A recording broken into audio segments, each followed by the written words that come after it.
Bapa yang kekal,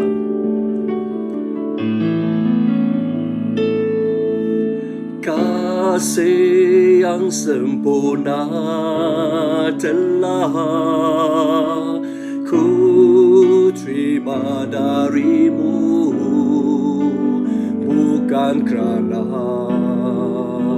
kebaikanku, hanya oleh kasih karuniamu. Kau pulihkan aku, layakkanku untuk dapat memanggilmu Bapa. Kau beri yang ku pinta saat ku mencari, ku mendapatkan, ku ketuk pintumu dan kau bukakan, sebab kau Bapaku, Bapa yang kekal. Oh, takkan kau biarkan aku melangkah hanya sendirian. Kau selalu ada bagiku, sebab kau Bapaku, Bapa yang kekal.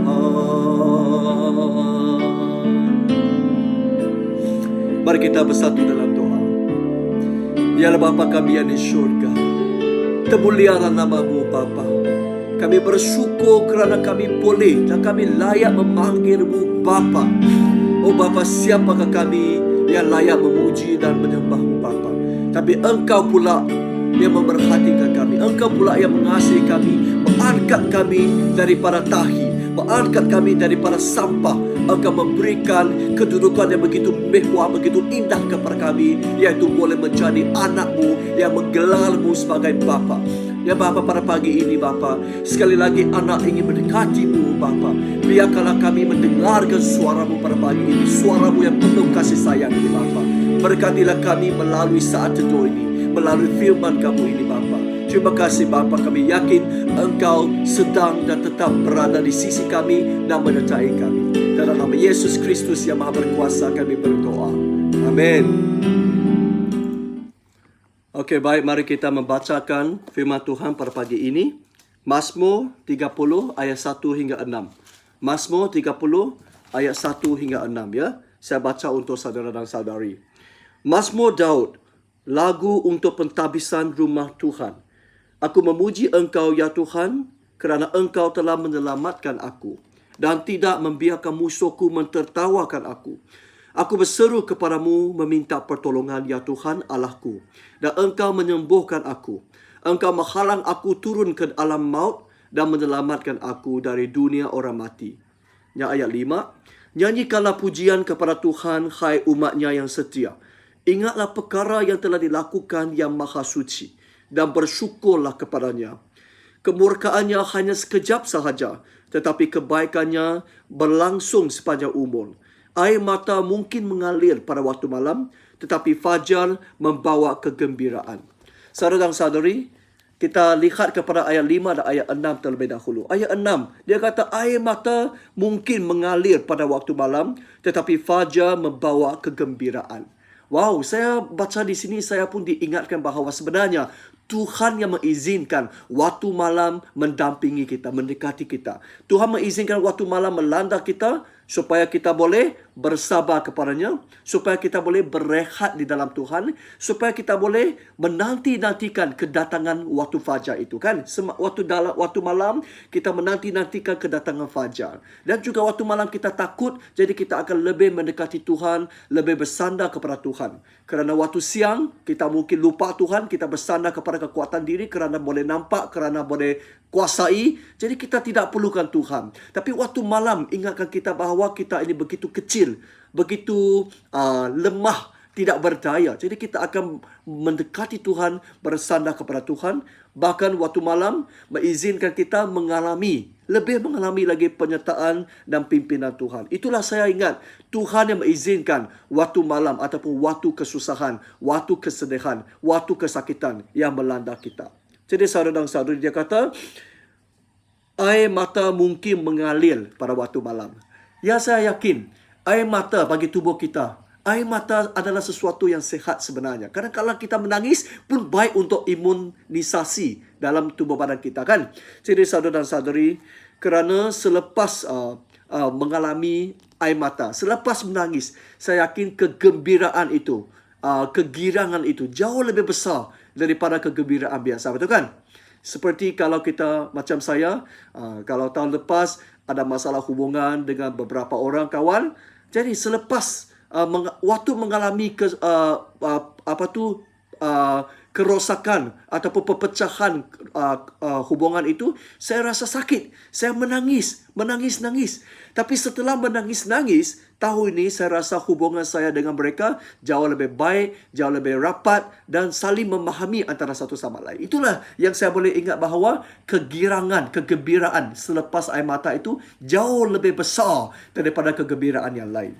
Saudara dan saudari, tapi kita bersyukurlah kerana Tuhan tidak selama-lamanya membiarkan saya hidup dalam waktu malam dan air mata yang tidak berhenti-henti. Di sini dia kata, walaupun ayat 6, air mata mungkin mengalir pada waktu malam, tetapi fajar akan membawa kegembiraan. Wah, puji Tuhan, tidak akan selama-lama pada waktu malam, tetap ada waktu fajar. Dan waktu fajar akan datang tidak lama lagi. Kerana saudara dan saudari, inilah harapan, inilah perjanjian Tuhan. Setelah kita melalui kegelapan, melalui pelbagai kesusahan seperti yang dikatakan oleh ayat 1 hingga 4. Ayat 1 hingga 4. Daud kata, ayat 2. Tuhan telah menyelamatkan aku dan tidak membiarkan musuhku mentertawakan aku. Jadi, saya yakin Daud melalui proses yang begitu susah, begitu duka cita, iaitu dia dikepung oleh musuh. Tapi Tuhan yang menyelamatkan dia daripada musuh. Ayat 3, dia kata Tuhan menolong dia, menyembuhkan dia. Mungkin dia ada sakit, jadi Tuhan menyembuhkan dia. Dia ada sedih, Tuhan menyembuhkan dia daripada sedih. Ayat 3 dia kata, aku berseru. I cry out to you. Saya menangis-nangis, berseru waktu sakit. Jadi engkau menyembuhkan saya.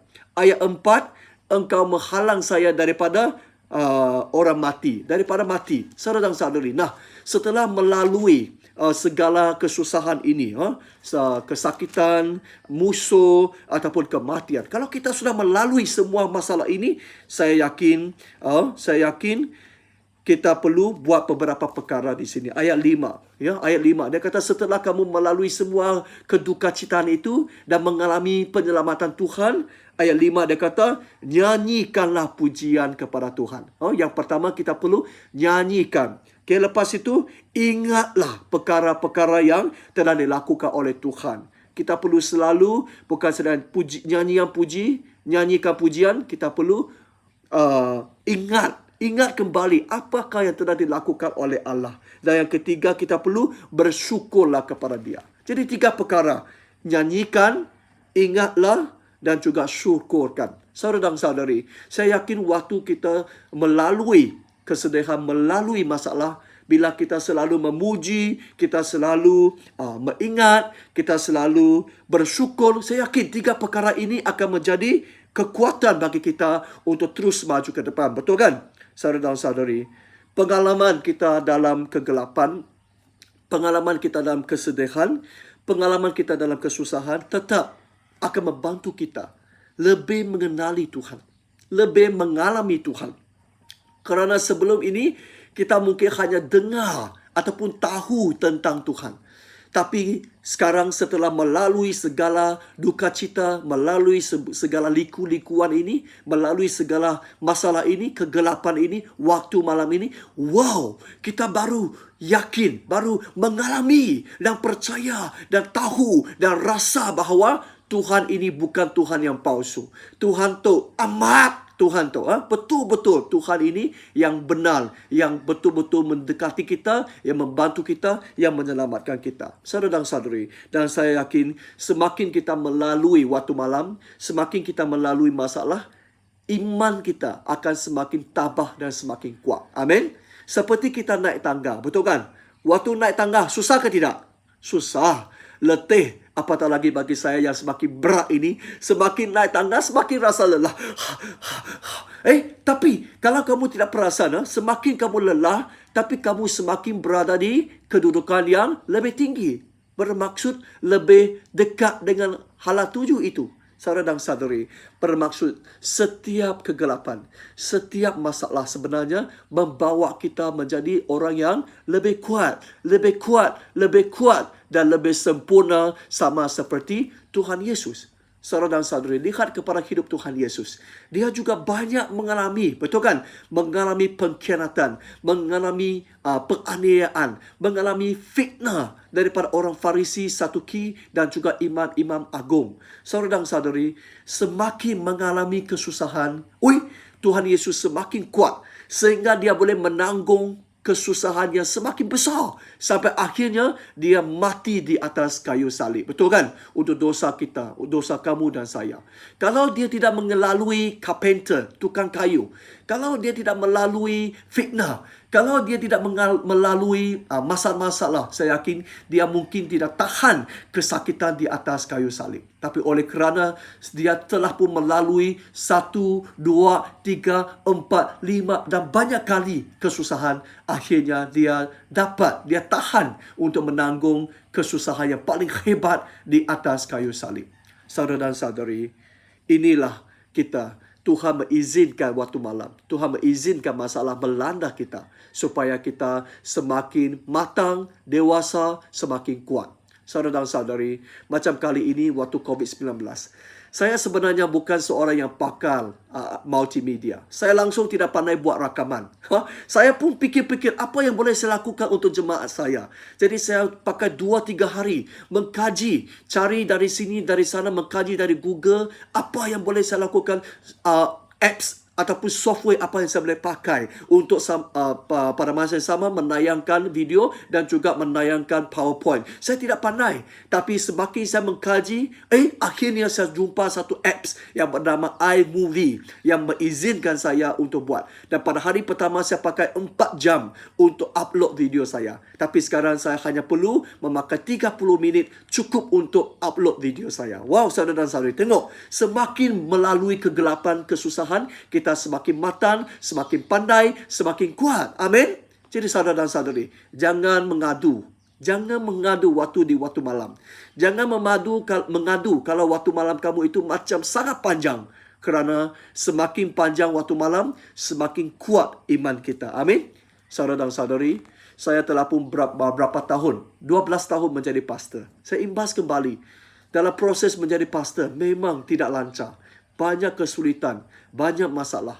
Tapi semakin bermasalah, semakin kuat iman saya. Dan hari ini saya boleh berdiri di depan kamu orang, berani berkhutbah. Saya puji Tuhan kerana dialah yang melatih saya melalui waktu malam. Dan saya semakin nampak waktu fajar di depan saya. Saya yakin saudara dan saudari, waktu fajar tidak jauh lagi daripada kamu. Tetap tahan, bersabar dan mendekati Tuhan. Tuhan adalah fajar kita. Amin. Mari kita berdoa. Ya Allah Bapa kami di syurga, kami bersyukur kerana Engkau mengizinkan waktu malam melanda kami, mengizinkan air mata kami mengalir hanya untuk melatih kami supaya kami lebih mengalami Tuhan pada waktu duka cita, pada waktu susah. Bapa, kami memohon waktu sekarang mungkin kami ada banyak kesusahan, ada yang ada masalah hubungan, ada yang masalah kerja, ada yang masalah keuangan, ada yang masalah kesehatan, kesakitan dan sebagainya. Saya mohon agar Tuhan membantu supaya setiap kami tabah pada waktu malam, biarpun air mata mengalir, tapi tidak menghilangkan harapan kami, iman kami terhadap Tuhan. Biarkanlah kami lebih mengalami Tuhan dalam kesusahan ini, supaya kami yakin Engkaulah Tuhan yang benar-benar dan boleh dipercayai. Berkatilah setiap saudara dan saudari, supaya hidup kami lebih mengalami dan mengenali Tuhan. Dalam nama Yesus Kristus yang Maha Berkuasa kami berdoa. Amin. Terima kasih semua. Terima kasih kerana menerima dan menonton siaran langsung ini. Tuhan berkati. Amin.